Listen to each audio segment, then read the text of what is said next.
안녕하세요. 첫 번째로 발표하게 된 나모두입니다. 저는 약학부 김예지입니다. 네, 박수 한번 주세요. 저희 모둠의 따진 말은 쇼폼으로 인한 뇌 기능 저하 어떻게 해결할 것인가입니다. 저희는 빠르게 변화하는 시대에서 쇼폼이 사람들의 정신건강에 어떤 악영향을 미치는지, 그리고 이를 해결할 방안에는 무엇이 있는지 발표하도록 하겠습니다. 여러분 혹시 지하철이나 카페, 버스에서 사람들이 뭘 하는지 유심히 본 적이 있으신가요? 네. 이런 자투리 시간에 인스타그램 릴스, 유튜브 쇼츠를 보는 사람이 정말 많은데요. 짧은 영상 수십 개를 넘기다 보면 어느새 시간이 훌쩍 지나 있었던 경험, 누구나 한 번쯤은 있을 거라 생각합니다.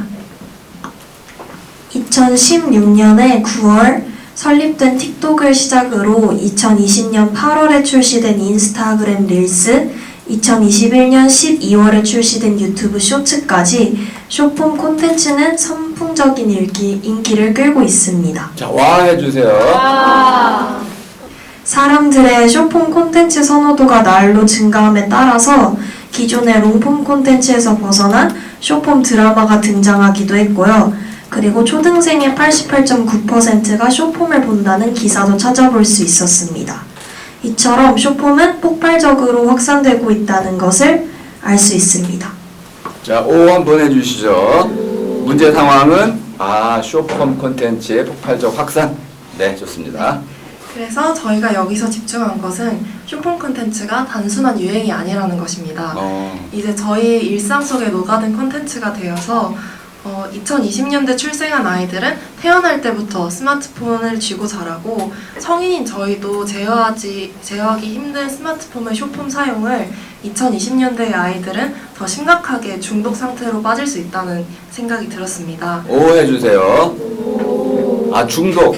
아주 중요한 문제 제기를 해주셨습니다. 예전에는 TV를 바보상자라고 했다고 하는데 TV를 시청할 때는 저희는 방송 시간이 정해져 있었습니다. 하지만 이제는 24시간 어디든 언제서든 스마트폰을 이용해서 쇼폼 콘텐츠를 즉각적으로 시청할 수 있게 되었습니다.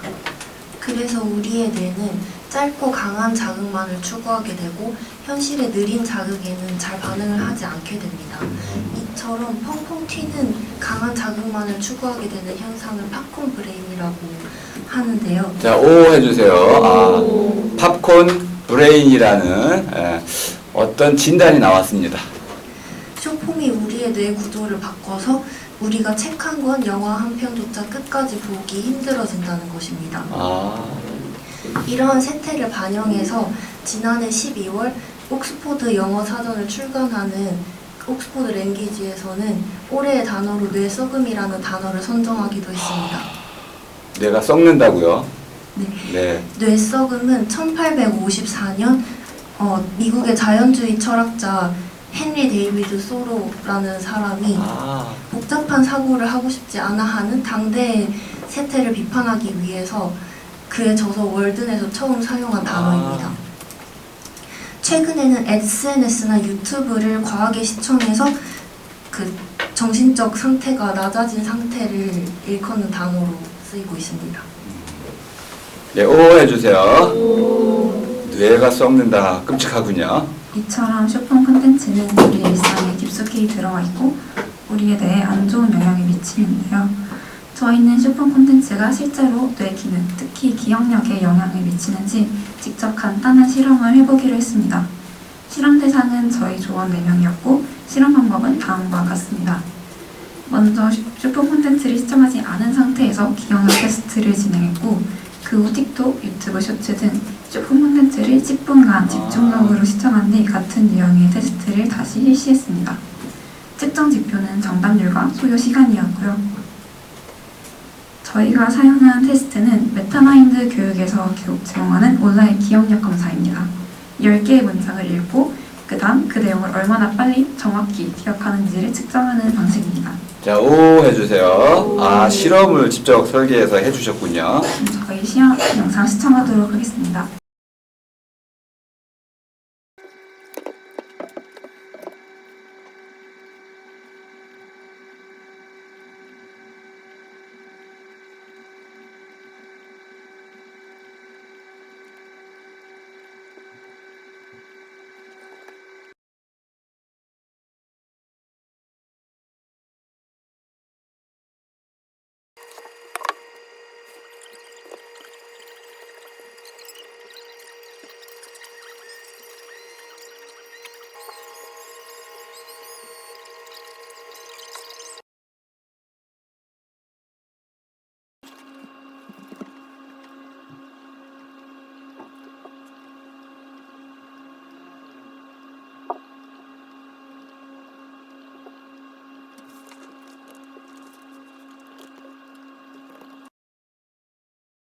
보시는 바와 같이 결과는 꽤 흥미로웠는데요. 대부분의 조언이 쇼폼 시청 후의 테스트에서 문장 기억 정확도가 낮아졌습니다. 저희끼리 소감을 나누어 본 결과 쇼폼을 시청한 후에 머릿속이 산만해져서 문장의 세부 내용을 기억하는 것이 더 어려워졌다는 의견이 많았습니다.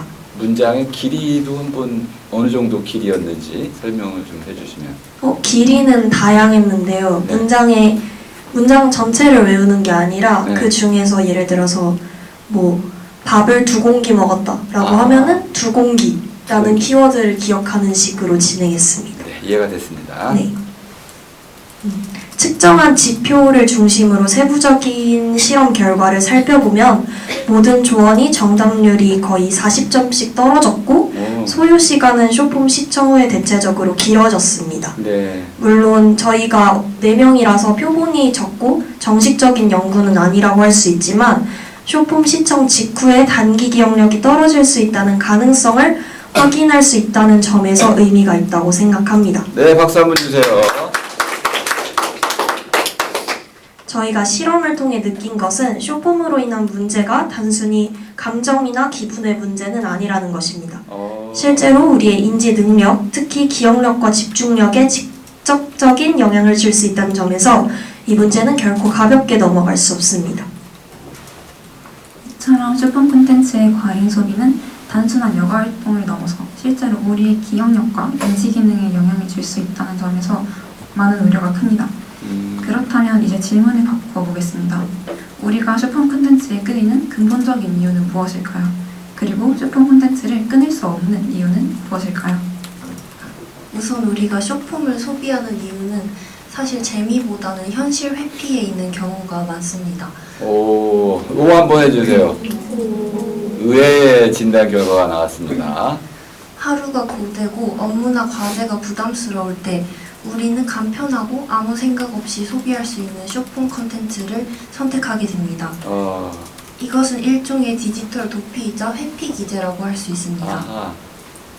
중요한 점은 이러한 방식의 회피가 반복되면 현실에서 어려움이 생길 때마다 스마트폰에 손이 가게 되고 쇼폼을 켜게 된다는 것입니다. 이 과정이 반복되면 쇼폼은 단순한 오락이 아니라 현실을 마주하지 않기 위한 방패막이 됩니다. 자, 오 한번 크게 해주세요. 야, 결론이 아주 멋있습니다. 현실을 마주치지 않기 위한 방패막이로 쓰고 있다. 현실을 도피하고 있다. 네, 좋습니다. 우리는 지치고 무기력할 때 우리는 공부나 운동과 같은 능동적인 집중보다는 쇼폼 소비와 같은 수동적인 집중을 원하게 됩니다. 아하. 쇼폼은 사용자가 아무것도 하지 않고 그저 시청하기만 하면 되는 컨텐츠 구조를 가지고 있고 아하. 또 시청각적인 쾌감과 즉각적인 도파민 반응을 제공하기 때문에 쇼폼은 현대인들에게 손쉽고 매력적인 선택지가 될 수 있습니다. 문제는 그뿐만이 아닌데요. 추천 알고리즘이 쇼폼 중독을 더 심각하게 만듭니다. 틱톡이나 유튜브, 인스타그램은 사용자의 시청 기록, 클릭 속도, 스크롤 타이밍 등을 정밀하게 분석하여 사용자가 흥미를 가질 만한 내용을 자동으로 그리고 끊임없이 추천합니다. 사용자는 콘텐츠를 선택해서 보는 것이 아니라 추천의 흐름에 휩쓸리는 형태가 됩니다. 그래서 이제 그만 봐야지 라고 생각하면서도 자연스럽게 다음 영상으로 넘어가게 됩니다. 알고리즘은 사용자의 의지를 무력화시키고 그 결과 쇼폼 콘텐츠는 단순한 소비의 도구를 넘어서 우리의 주의력과 시간, 심지어 사고 능력까지 조종하는 도구가 되고 있습니다. 네, 박수 한번 주세요. 우리 지금 PPT에 띄워놓은 화면을 잘 보시고 단계를 잘 이해하시면 좋겠습니다. 의지를 무력화한다. 무한 스크롤 빠지게 한다. 그래서 결국은 도파민 중독에 빠진다. 훌륭합니다. 쇼폼 중독을 심화시키는 기술적인 요인으로는 무한 스크롤도 있는데요. 사용자가 다음 영상을 직접 재생하지 않아도 자동적으로 재생하는 것을 저희는 현실에서도 느낄 수가 있죠. 이는 사용자가 콘텐츠 소비를 멈출 타이밍을 스스로 정할 수 없게 한다는 것입니다. 와. 네, 사실 이 기능을 제거하는 거는 기술적으로 어렵지는 않아요. 근데 사용자가 쇼폼을 많이 시청할수록 앱 소유주는 결국 돈을 많이 벌기 때문에 그런 비즈니스 구조상 무한 스크롤 기능이 사라지는 것을 기대하기는 현실적으로 어렵습니다. 네. 무한 스크롤이 가능하도록 설계된 쇼폼 플랫폼은 즉각적인 보상을 제공해서 우리로 하여금 쾌감을 느끼게 하는 신경 전달 물질인 도파민을 쉽게 얻게 하는데요.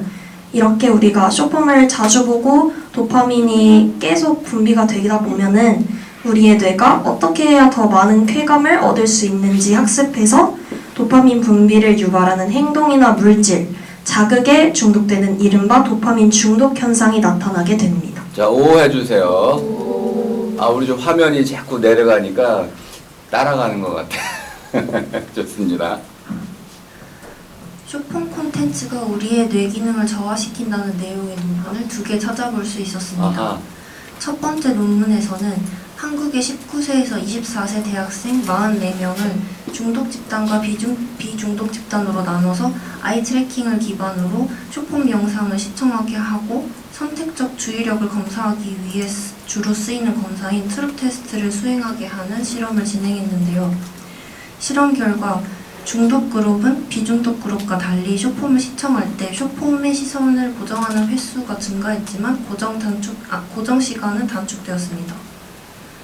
즉 주의 집중력이 저하되는 결과를 확인할 수 있었습니다.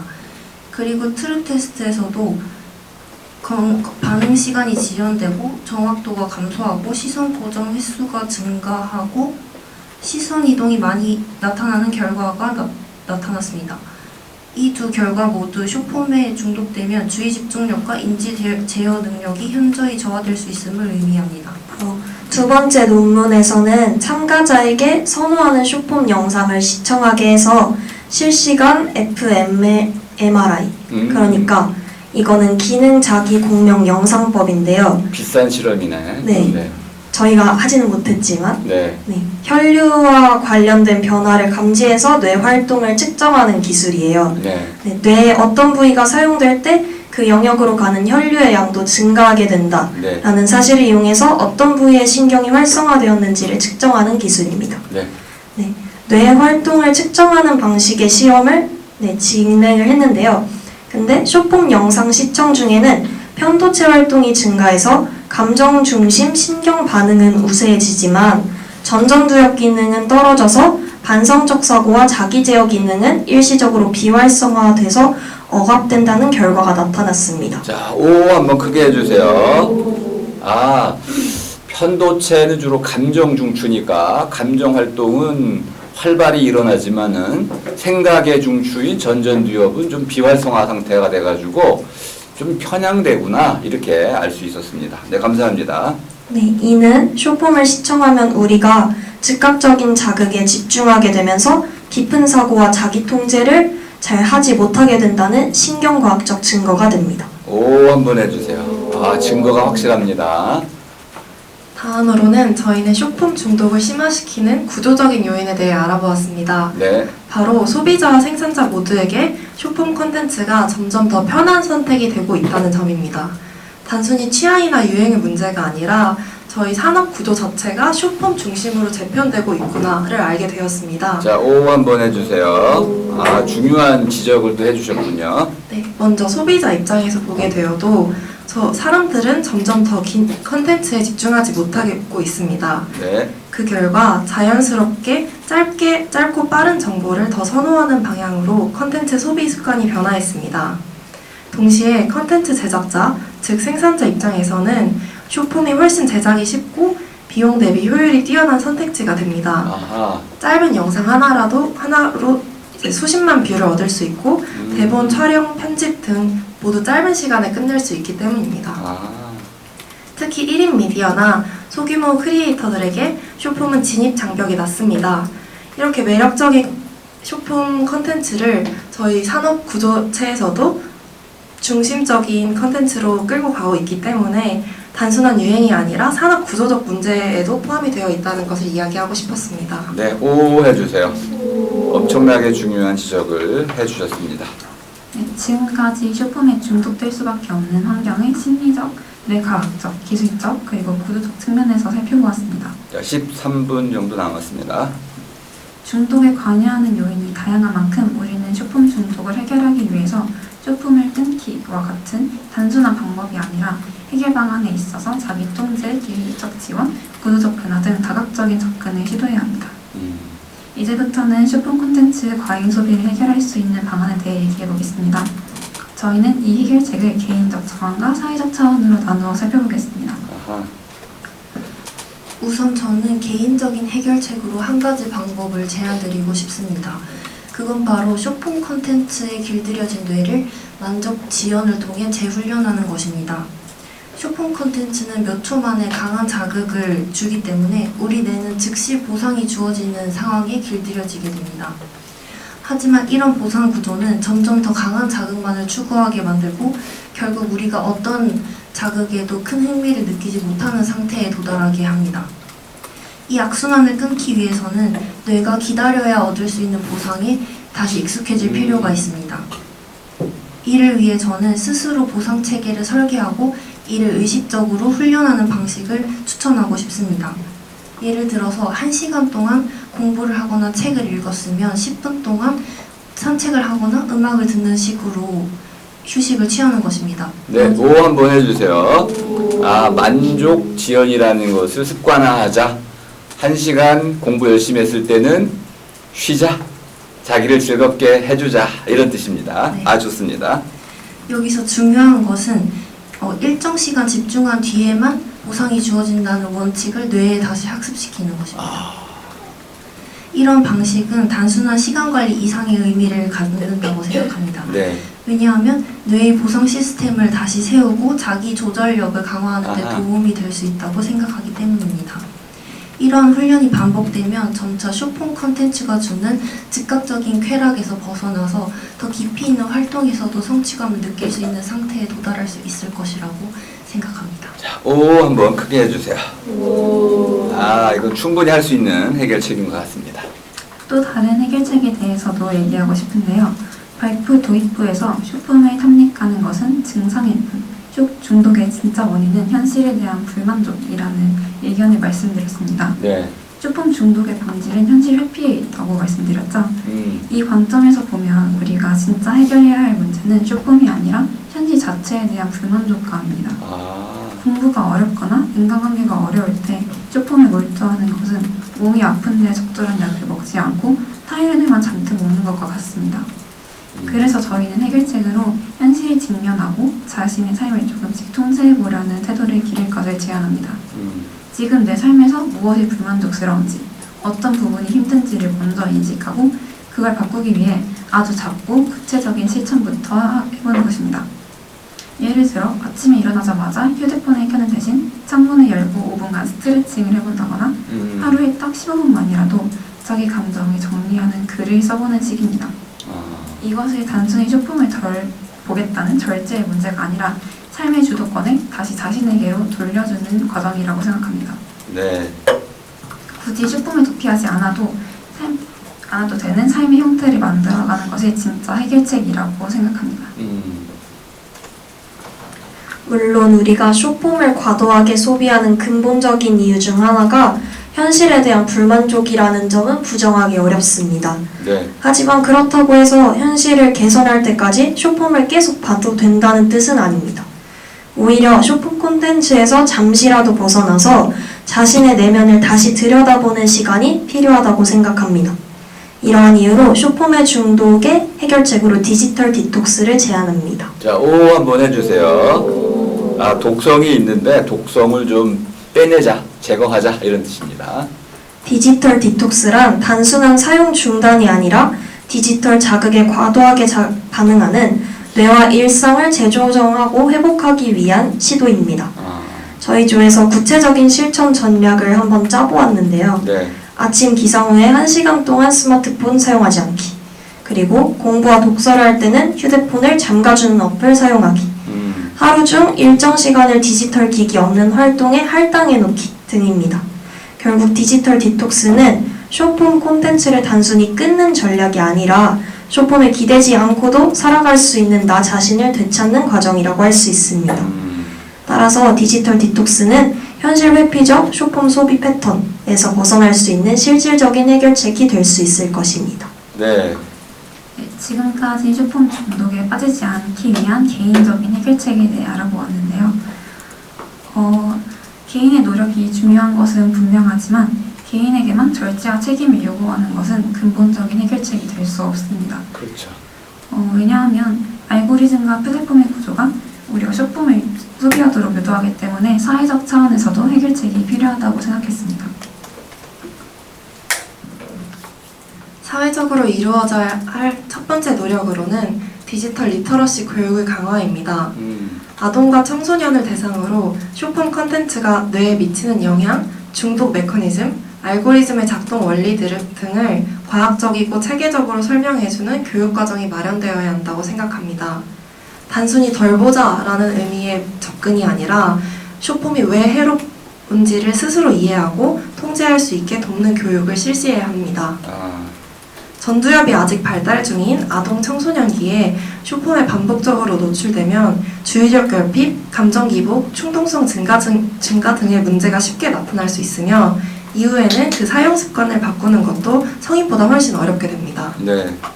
두 번째로는 플랫폼 차원의 규제와 기술적 개입이 필요합니다. 틱톡, 유튜브, 인스타그램 등은 기본적으로 사용자가 계속 머물도록 설계되어 있고 이는 중독으로 연결되기 쉽습니다. 따라서 일정 사용시간 경과 시 자동 알림 보내기, 시청 기록 분석 리포트를 기본값으로 설정하는 등의 노력이 필요합니다. 그리고 앞서 말씀드린 바와 같이 청소년의 계정은 더욱 강력하게 보호해야 합니다. 실제로 중국은 만 18세 미만에게 하루 40분만 쇼폼 사용을 허용하도록 정책을 도입했습니다. 성공했어요? 성공 불가능해 보이는데. 네. 무엇보다 근본적인 사회적 해결책은 사람들이 더 이상 쇼폼에 도피하지 않아도 되는 현실을 만드는 것입니다. 힘들게 일하고 치열하게 공부해도 삶의 질은 오르지 않고 보람보다 피로가 먼저 찾아오는 구조 속에서 사람들은 짧은 영상에 잠깐이라도 기대고 싶은 충동을 느낄 수밖에 없습니다. 따라서 궁극적으로는 사람들의 노력이 정당하게 보상받을 수 있는 환경, 노동의 질, 교육의 질, 휴식의 질이 개선된 사회를 만들어야 합니다. 그럴 때 비로소 우리는 디지털 자극이 아닌 삶 자체에서 의미와 만족을 찾는 방향으로 나아갈 수 있습니다. 네. 도피의 필요가 줄어드는 사회를 만드는 것, 그것이 가장 근본적이고 지속 가능한 해결책이라고 생각합니다. 저희 발표는 여기까지입니다. 경청해 주셔서 감사합니다. 네, 큰 박수 부탁드립니다. 아무튼 첫 발표인데 긴장도 안 하고 발음도 좋고 팀워크도 좋고 아주 훌륭하다고 생각을 했는데요. 그래도 심사위원들은 아마 어떻게 들으셨는지 좀 궁금하기도 하고. 네, 총평 시작하겠습니다. 우선 저도 현재 유소년, 청소년층이 스마트폰과 함께 성장하면서 쇼폼이 일상이 되었다라는 사회적 배경에 크게 동의를 하고 있습니다. 네. 제가 동생이 16살인데 동생은 어릴 때부터 5살 때부터 휴대폰을 보면서 스마트폰의 성장과 함께 남동생, 여동생? 남동생입니다. 더 심하지? 네, 그래서 지금도 휴대폰을 손에서 떨어뜨려 놓지 않고 유튜브나 인스타 시간이 하루에 막 3시간, 4시간을 넘어가는 걸 직접 보고 있기 때문에 네. 그래서 주제가 굉장히 시의적절하다고 느꼈습니다. 네. 그래서 이제 도입에서 팝콘 브레인과 같이 일상에서 흔히 접할 수 있는 증상에 대한 정의를 제시해줘서 좋았고요. 또 직접 실험을 해서 기억력 테스트를 이제 전후 영상으로 보여준 점이 굉장히 흥미로웠습니다. 자, 5 한번 해주세요. 일단 주제가 아주 시의적절했다. 우리 집안에도 그런 사람이 있어요 하고 소개를 해주셨고요. 또 실험까지 직접 할 줄은 몰랐는데 여기까지 해줬다. 아주 좋은 평가를 해주셨습니다. 네, 그래서 초반에는 이제 직접 실험을 한 영상으로 이게 과연 일반화할 수 있을까라고 생각하면서 들었는데 네. 이제 뒤에 논문을 가져오셔서 그렇죠. 네, 좀 공신력 있는 논문으로 또 뒷받침해 주셔서 와우. 네, 신뢰가 갔습니다. 네. 그리고 팀워크 이런 것도 좀 설명해 주시고. 네, 내용 피드백 마저 해도 될까요? 네, 좋습니다.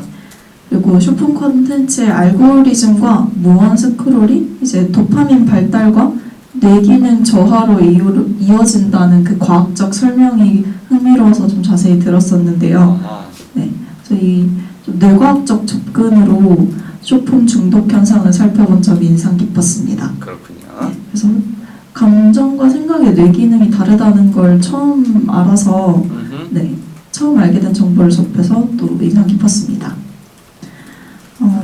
그리고 대부분 사람들이 이게 쇼폼을 보면서 시간을 허비한다는 인지는 있지만 이걸 구체적으로 알아보려는 시도는 적은데 단순히 넘어갈 부분들을 이렇게 알아보시고 문제화한 점도 좋았습니다. 총평을 해주시고 네. 나머지 분들이 디테일하게 질문하시는 게 좀 낫습니다. 아, 네. 그러면 내용 주제가 좋았다. 좋은 총평이고 장르 발표 장르 적절했는지 그리고 이제 팀워크가 어땠는지 청중 입장에서는 뭐 어떤 인상을 받았는지 이 정도가 총평에 해당됩니다. 네, 팀원분들이 파트도 다 적절하게 나누셔서 네, 팀워크도 좋았던 것 같고 예. 발표 형식도 충분히 흥미를 느낄 만큼 영상도 중간중간 들어가 있어서 예. 지루하지 않게 들을 수 있었습니다. 아쉬운 점? 이런 거. 개별 발표만으로 이루어져서 조금 아쉽다고 아하. 느꼈습니다.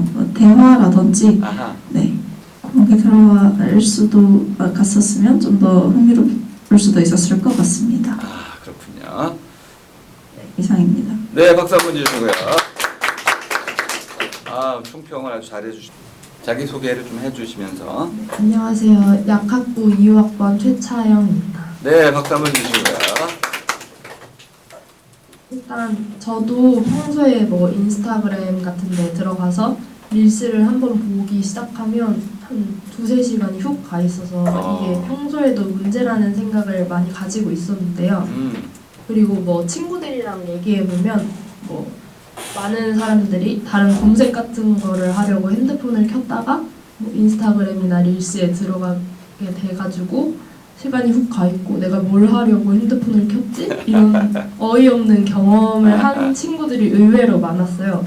그래서 그런 점에서 이 주제가 되게 시의적절하다고 생각했고 또 발표에서 이 점이 무한 스크롤 때문이라는 관점을 제시해 주셔서 되게 흥미롭고 인상적이었습니다.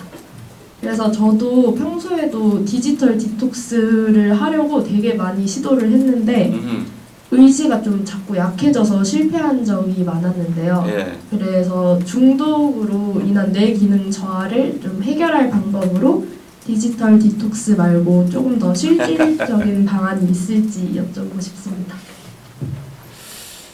네, 답변을 해주시죠. 네, 일단 좋은 감사합니다. 질문이니까 박수 한번 주세요. 아, 심사위원께서 고백을 하신 거예요. 아, 나도 노력을 많이 해봤는데 다 실패했다. 혹시 연구를 하시다 보니까 실패하지 않는 법이 있나요? 하고 물어봤습니다. 연구를 많이 하셨을 테니까 좋은 답변을 기대하겠습니다. 저희도 이제 실제로 실험을 하면서 우리가 정말 쇼폼에 중독돼 있구나 이걸 느껴서 디지털 디톡스가 해결책이라는 걸 연구 결과가 나왔으니까 실제로 진행해보자 했지만 저희도 쉽지 않았어요. 그래서 이게 너무 개인의 의지에만 달려있는 해결책이 맞습니다. 저희가 이제 중요하게 생각한 거는 디지털 디톡스 자체를 실천할 수 있는 사회적인 분위기를 만들어야 된다고 생각을 했고요. 그리고 조금 규제 같은 걸 만들자면 플랫폼 자체에서 예를 들어 몇 시간 시청을 하면 지금 몇 시간 시청을 했다고 정확한 시간으로 알려준다던가 아니면 앱 자체에서 제한을 걸어둔다거나 이런 장치를 하면 내가 몇 시간 봤지? 이런 것보다 딱 3시간 봤네? 이렇게 알림이 오면 본인도 좀 경각심을 갖고 줄일 수 있는 데 도움이 되지 않을까라는 생각을 해보기도 했습니다. 누가 알려줄까요? 그게 이제 궁금하죠. 그죠? 알려주면 좋은데 네. 그건 앱 자체에서 그런 알림 시스템을 도입하면 좋은데, 네. 그럼 차연 씨가 저기 그런 알림 시스템 도입을 위한 서명 운동을 좀 하셔야겠네요. 소비자 주권 운동. 이런 게 아주 중요한 질문이라는 걸 알 수 있습니다. 실패를 경험했으니까 어떻게 하면은 성공할 수 있을까요?로 물었고, 사회적인 분위기도 필요하고, 조금 더 나아갔더니 좀 알림이 온다면은 구체적으로 도움이 될 것 같다. 그러면 이제 누가 그걸 해야 될까요? 이렇게 묻게 되는 과정이죠. 아주 훌륭합니다. 네, 좋습니다. 저는 약학부 2호학번 허윤서라고 합니다. 네, 박수 한번 주세요. 네, 일단 발표 굉장히 잘 들었고요. 그 쇼폼 중독의 사회적 해결책으로 플랫폼 차원의 규제와 기술적 개입을 제시해 주셨는데, 그중 예시로 청소년들의 쇼폼 사용 시간 제한을 예시로 들어주셨는데요. 네, 하지만 만약 청소년들에게 쇼폼을 제한한다면 혹시 정보 소외에 대한 문제가 생기지 않을까요? 최근에는 쇼폼을 통해 다양한 정보를 얻는 경우도 많은데, 청소년들만 이를 제한하게 되면 다른 연령층에 비해 그 정보에 접근할 기회가 줄어들 수 있다는 우려가 제기될 수도 있다고 생각합니다. 박수 한번 주세요. 적절한 규제 시간이 문제가 되겠군요. 누가 답변을 좀 해주시면 좋을 것 같은데요. 네. 저희도 그런 우려가 있다는 것에 동의를 하는데요. 네. 쇼폼은 청소년에게 되게 빠르고 쉽게 정보를 전달하는 수단이 되긴 하니까요. 하지만 저희가 주장하는 제한은 무조건적인 차단이 아니라 건강한 소비 환경을 위한 시간 제한, 알고리즘 개입 등등 조절의 개념을 얘기하고 있습니다. 오히려 지금처럼 자극적이고 선동적인 콘텐츠에 무방비로 노출되는 것이 정보 격차를 더 심화시키고 비판적 사고 없이 정보를 수용하게 만드는 게 청소년들에게 더 큰 문제라고 생각을 했습니다. 약간 토론이 가능한 질문이었습니다. 아니, 선정적인 거 보지 말라는 것도 좀 폭력적인 것 같고, 누가 정하고 선정적인 거 안에도 정보가 있을 수 있고, 도대체 정보를 누가 결정하죠? 이런 것도 있을 수 있고, 아무튼 추가로 한 번 더 질문해 주시면. 아주 좋은 질문이었습니다. 시간도, 규제 시간도 좀 어떻게 정하는 게 좋은지, 청소년들한테 물어볼 필요가 있는지, 이런 거 누가 결정하는지 이런 문제도 엄청 중요한 문제잖아요. 누가 규제를 할 것인지, 시간은 어떻게 할 것인지. 질문자의 핵심 질문이 뭐였냐면 정보 소외 문제가 발생할 수 있을 텐데 그거 어떻게 해결하죠? 이렇게 질문을 하신 거죠. 그런데 저희가 아예 쇼폼을 보지 말라라고 하는 것보다는 시간 조절의 개념이라고 말씀을 드렸었잖아요. 네. 그러니까 사실 쇼폼을 많이 본다고 해서 얻을 수 있는 정보의 양이 그리 많지가 않아요. 건강한 정보의 양이. 그래서 그런 점을 정보 소외까지로 생각을 하는 거는 조금 비약이라고 생각이 들고요. 쇼폼 콘텐츠는 즐기자는 거지 뭐 정보가 있겠냐. 저희에게는 책이라는 중요한 그렇군요. 그런 미디어가 있잖아요. 건강한 정보를 주로 전달하는 게 좋겠다. 사실 저희는 지금 디지털 시대라서 핸드폰을 주로 사용하고 거의 책 읽지 않는데도 잘 살아가고 있죠. 그러니까 건강한 책이 없는데도 살아가고 있는데 좀 불건전한 쇼폼 콘텐츠를 조금 끊는다고 해서 그렇게까지 저희의 삶에 영향이 갈까라는 생각이 듭니다. 네. 윤서 씨의 반론이 예상이 됩니다. 쇼폼의 건강한 정보의 양이 많지는 않다고 말씀해 주셨는데, 근데 그 쇼폼을 접하고 건강한 정보인지 아닌지 그런 거를 판단하는 능력을 기르는 것도 굉장히 중요하다고 생각이 들거든요. 근데 이거를 아예 쇼폼에 접근하는 기회 자체를 차단해버리면은 그런 능력을 기르지 못할까 하는 우려가 드는데, 혹시 이거에 대해서는 어떻게 생각하시나요? 자, 일단 박수 한번 주세요. 네, 한 번만 더 답변 기회를 드리겠습니다. 생각해봤는데 그 점은 맞는 것 같습니다. 네, 좋습니다. 윤서 씨, 넘어갈까요? 한 번 더 질문하시겠어요? 넘어갑니다. 네, 좋습니다. 안녕하세요. 저는 경영학부 2학번 이은성입니다. 은성인가? 은성이요. 은성. 네, 좋습니다. 우선 제가 평소에 좀 관심 있는 주제여가지고 발표를 듣는 내내 흥미롭게 들었고요. 아하. 그리고 문제점을 먼저 제시하고 해결책을 도출하는 방식이 굉장히 몰입할 수 있어서 발표 시간 30분이 굉장히 빠르게 느껴졌습니다. 아, 칭찬입니다. 네, 그리고 새로운 정보들을 많이 알게 된 유익한 시간이었다고 생각이 되고요. 질문을 한 가지 드리자면 저도 디지털 디톡스를 굉장히 여러 번 시도를 했는데 인스타 같은 경우는 DM이라는 기능도 있다 보니까 사실상 연락망이 끊기게 됩니다.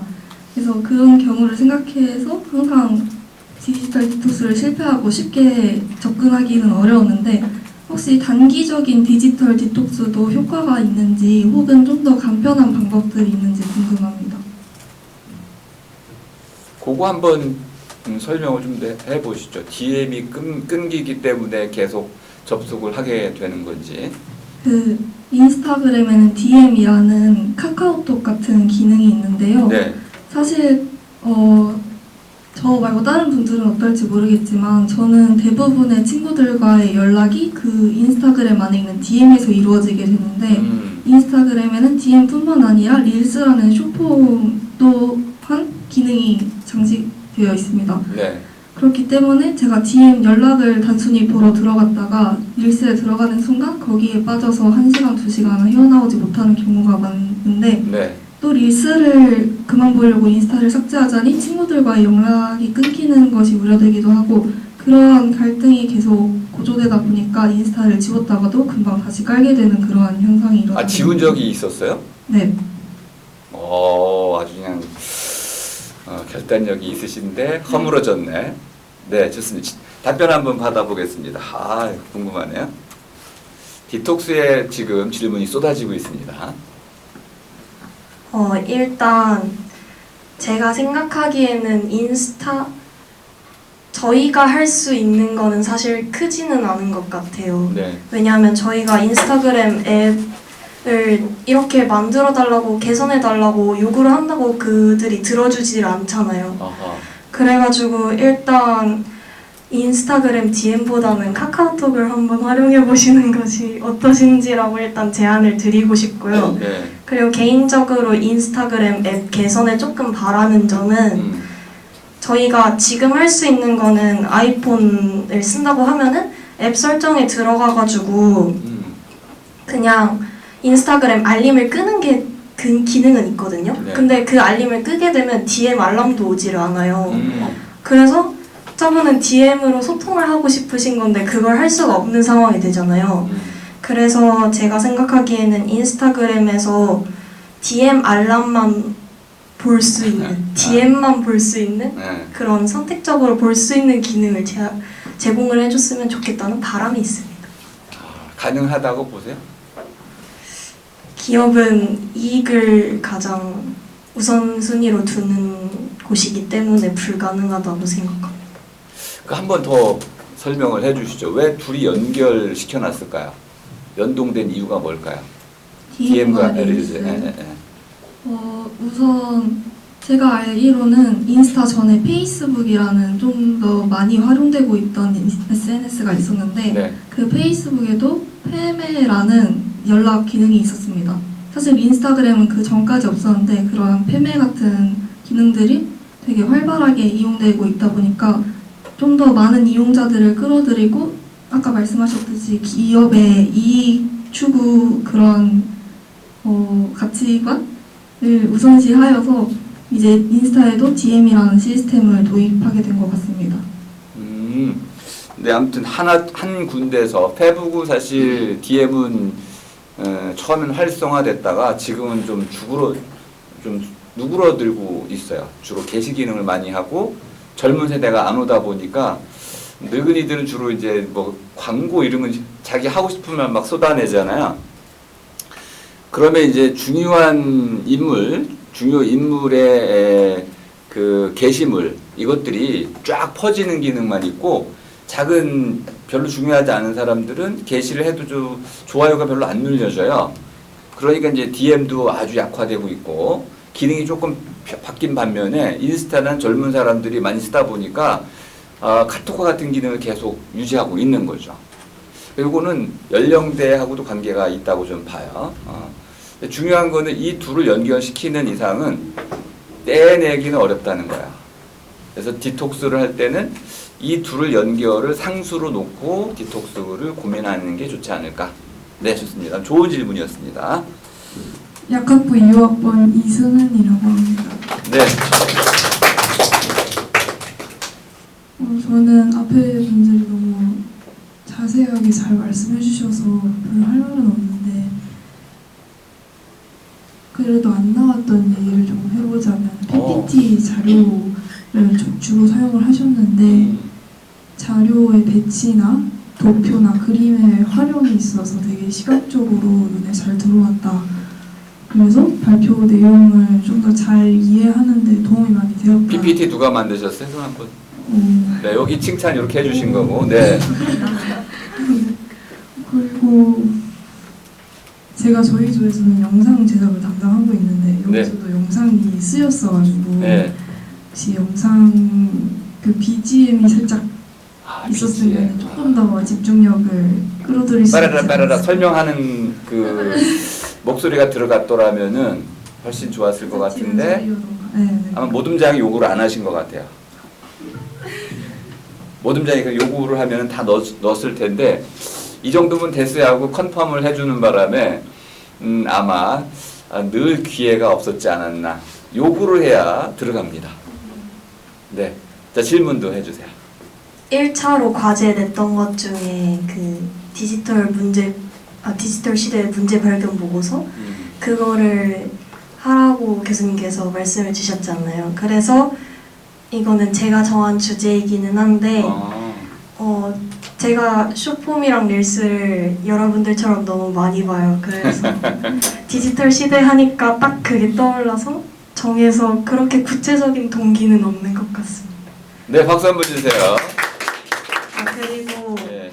사실 디지털 시대의 문제들이 이거 말고도 꽤 많은데 네. 근데 숏폼 쪽은 약간 연구가 된 듯 하면서도 되지 않은 부분이 있어서 최근이니까 아주 네. 최근이니까. 그리고 지금 상황에도 너무 잘 맞는 것 같아서 주제로 선정하기 좋았습니다. 네, 내 삶을 소비하는 쇼폼 미워라. 한번 이 문제를 내가 다뤄보리라. 자기 문제를 가져온 거예요. 제가 이걸 요구했잖아요. 여러분 삶에서 문제를 일으키는 그 문제를 가져오라. 근데 이 문제의 특징이 뭐예요? 해답이 없어요. 왜요? 지금 생겨나고 있잖아. 나도 이 문제가 뭔지 잘 몰라. 그래서 답을 찾기 전에 뭐부터 하라고 그랬어요? 네, 제대로 물어야 된다. 문제가 뭔지를 깨닫고 제대로 물으면 누군가는 나일 수도 있지만은 누군가는 답을 찾을 수 있다. 이게 핵심이었습니다. 좋은 질문이었고요. 봤더니 난 뭔지 모르지만 이게 문제라는 건 확실히 알겠어요. 이런 답을 해주셨습니다. 전체적으로 팀원분들이 협력도 잘 되어 있어서 네. 완성도 높은 발표를 들을 수 있어서 감사했습니다. 네, 이상입니다. 네, 이것으로 발표와 심사를 모두 마치겠습니다. 수고하셨습니다. 심사위원들께서 질문을 많이 해주셔서 감사합니다. 제 수업에서 핵심은 발표가 사실은 아니라고 말씀드렸습니다. 심사가 더 중요한 것이고 심사라는 것은 듣는 사람이 중요하다는 뜻입니다. 청중이 어떠한 질문을 할 것이냐, 이것이 발표자에게 발표를 잘했느냐 못했느냐를 판가름하는 기준입니다. 심사위원이 침묵하면 발표를 못한 것입니다. 심사위원들이 뭔가 궁금해했어요. 여러 가지 궁금했는데 가장 궁금했던 게 뭐냐면 디지털 디톡스 자꾸 우리 나도 실패하던데 어떻게 하면 좋아요? 궁금했던 거예요. 모르죠. 뭐 발표자라고 알겠어요? 모르죠.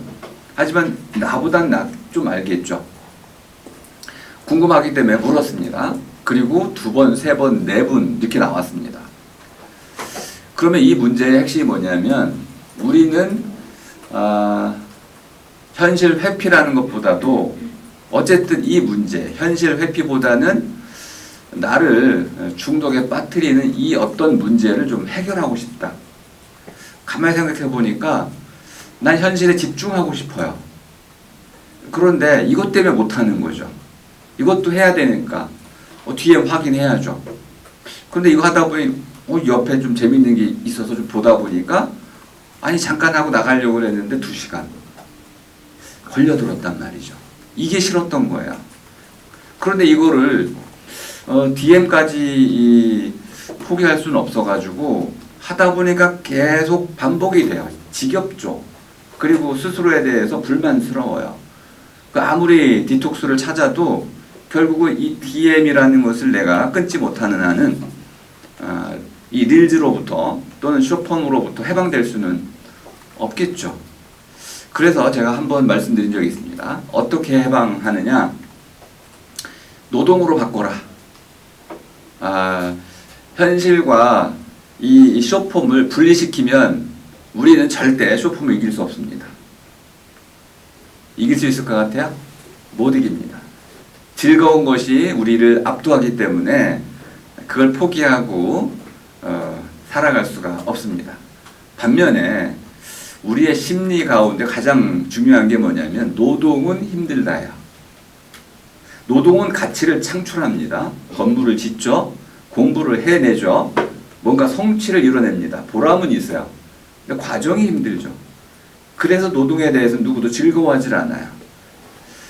즐거운 노동을 하시는 분이 있다면 그분은 최고의 행운아일 겁니다. 저는 그렇다고 생각을 해요. 전 제가 하는 일들이 즐겁고 할수록 더 많이 잘하게 되는데 쇼폼을 벗어날 수 없다면은 쇼폼을 켤 때마다 한 가지 원칙을 정하면 됩니다. 아까 건전한 정보를 캐내라고 그랬었잖아요. 굉장히 중요한 거야. 중독되지 말고 헛된 정보, 헛된 즐거움에 빠지지 말고 어떤 것이든지 간에 나의 것으로 만들기 위해서 건전하고 생산적이고 나에게 도움이 되는 무엇인가를 잡아내기 위해서 노동을 하라는 겁니다. 보되 정리하라는 거예요. 무슨 내용인지, 무엇이 문제인지, 난 여기서 무엇을 얻어갈 것인지 이런 것들을 정리하다 보면은 노동이 됩니다. 노동은 힘이 들기 때문에 즐겁질 않아요. 하다 보면은 노동의 값이 나오지 않으면 월급 주지 않으면요 절대 노동하지 않습니다. 알바도 마찬가지야. 돈 주지 않으면은 알바를 하지 않잖아요. 쇼폼도 내가 이걸 봐가지고 생산성이 없으면 가치 있는 정보를 내가 캐내지 못하면 쇼폼이 재미가 없어요. 재미의 방식이 바뀌는 거죠. 열매를 맺을 때 나는 즐겁다. 열매가 없을 때 허무하니까 이런 것들은 포기해야 된다. 스스로 이걸 깨달아갈 수 있습니다. 이 과정을 거치기 위해서는 쇼폼에 한번 들어가되 계속 이 쇼폼이 무슨 의미이고 어떤 의도이고 이걸 어떻게 상업적으로 내 삶에 이용할 것인지를 찾아가는 그런 방식으로 적극적이고 능동적인 이게 리터러시죠. 이런 방식으로 내가 쇼폼을 접한다면은 중독되지는 않습니다. 그리고 오히려 그것이 우리 삶을 더 풍요롭게 만들 테고요. 소비자들이 이렇게 조금씩 바뀌면은 플랫폼 기업도 여기에 이바지하려고 노력을 하게 됩니다. 좀 더 가치 있는 쇼폼을 생산하도록 플랫폼들을 조금 바꿔나가게 됩니다. 그러니까 현명한 소비자가 현명한 플랫폼을 만들어 가는 것입니다. 자, 첫 번째 발표였는데 제가 보기엔 엄청 성공적으로 잘 해주셨어요. 그리고 심사위원들은 이 말할 수 없이 굉장히 집중해서 들어주셨습니다. 중간에 한번 토론이 좀 열띠게 벌어질 수도 있었는데 조금 자제를 하시는 것 같더라고요. 감사드리고요. 저는 이런 건 비판적인 질문 좋아하지만은 이 자리는 같이 배우는 자리다 이렇게 이해하시고 발표자들에게 뭔가 숨겨진 내용이 있으면 그걸 끌어내는 방식으로 질문을 해주시면 더 유익할 시간이 될 거라고 봅니다. 자, 오늘 발표와 토론을 맡아주신 모든 분께 감사드리고 자, 오늘 강의 모두 마치겠습니다.